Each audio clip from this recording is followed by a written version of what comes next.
Alright everybody, welcome back. I'm John, this is my channel Elite Gamers United. I want to say thank you to everybody for hanging in there for the past month. It's been quite a roller coaster of ups and downs and lefts and rights, but let's get started. Shout outs: Valentina, Kevin F, Slobby Robbie, Josh Austin, Fabio Moreira, The Zombie Bop, Michael Off Grid, Mel, Dunklestorm1349, Bucon X Cali. Thank you all, my new subscribers, and I hope you enjoy. So, since my Otogi review, I have been delaying and lazy and just a whole bunch of shit my review of GUNVALKYRIE for the OG Xbox. So, I'm going to just get straight into it. Let's start with the story. First off, a little history. This game, published by Sega, developed by SmileBit, which, quite a team they were, believe me. This was an Xbox exclusive and still to this day can only be played OG style with a disc. I want to start with the story. Basically, the game is drenched with Celtic mythology. You're on a planet, I believe it's Tir na Nog. Celtic mythology, Irish-inspired, hibbity. Humans versus aliens, let's leave it at that. Versus bugs, and all types of kooky shit.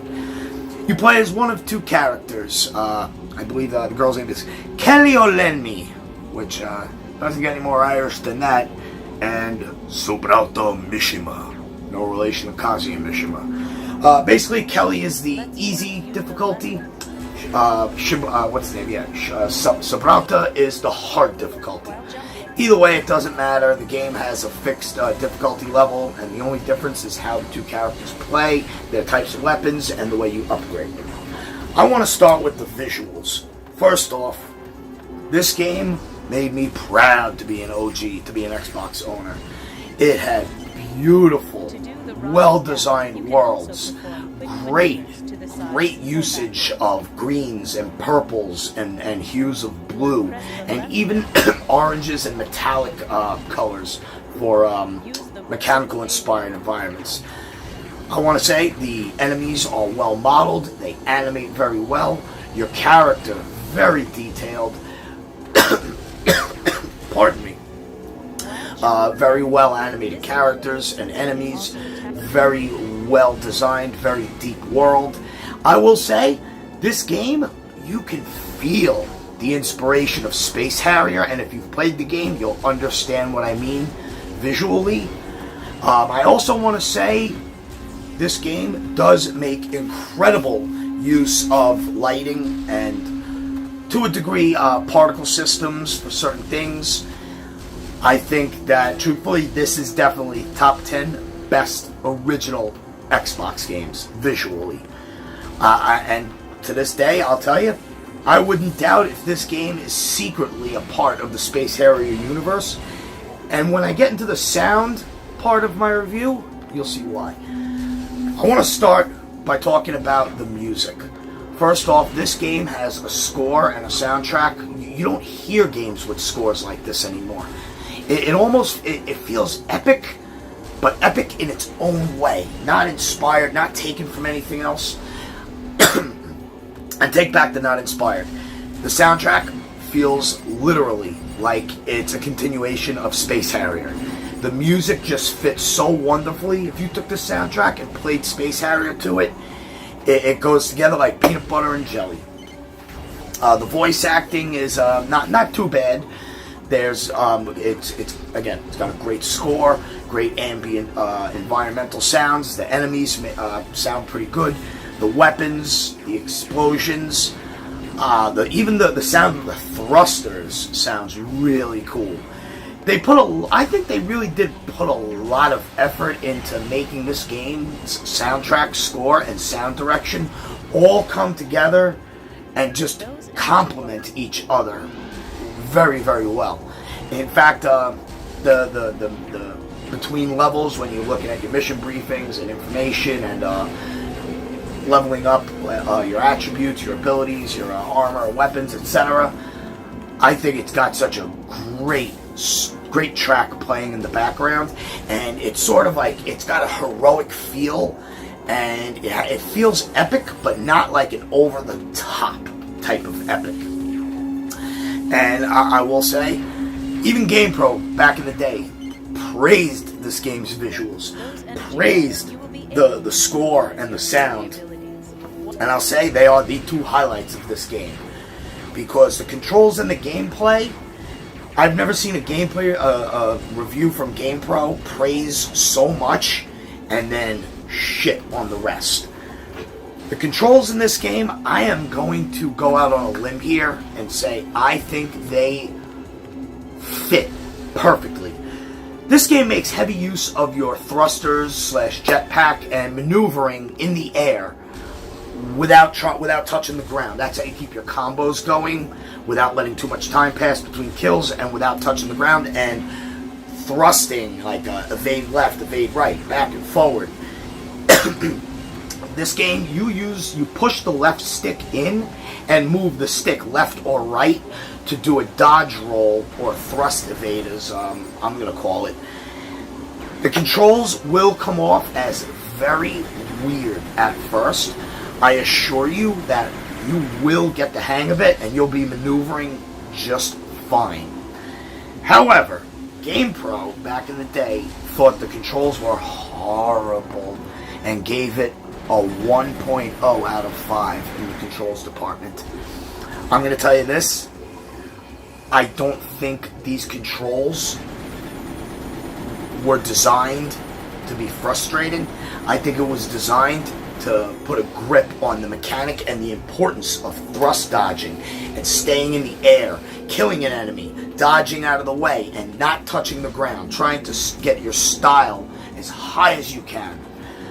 It will take some getting used to, I will tell you that. This is not a regular third-person action game you can pick up and play.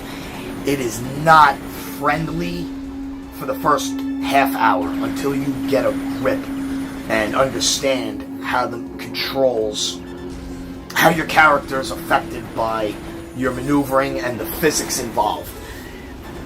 I personally think the controls are the most unique control setup to any game I have ever played at all, and I've played thousands of games. So don't get frustrated. Hang in there. Play around. This game, there's no penalty for taking your time. It just reduces your ranking at the end of the level. I think once you get a hang of the controls, you will be maneuvering and very stylishly and with ease. The girl, Kelly, she's a little faster, a little more agile than Sabrauta. Sabrauta's got a more powerful weapon, but he moves slower, dodges slower, and overall is slower moving. The enemies, I think, are also a little bit harder when you're playing as him. Control-wise, the game is not too friendly in the tutorial in explaining how the controls work. Best way to get a grip on them, read the booklet. Practice, practice, practice. I want to say once you do get a hang of it, you'll be just sailing through. Until, of course, you realize that this game is brutally difficult. Which brings me to the gameplay department. For the most part, your objective is just kill every alien, get to the point where you want to, and don't fall into a bottomless pit.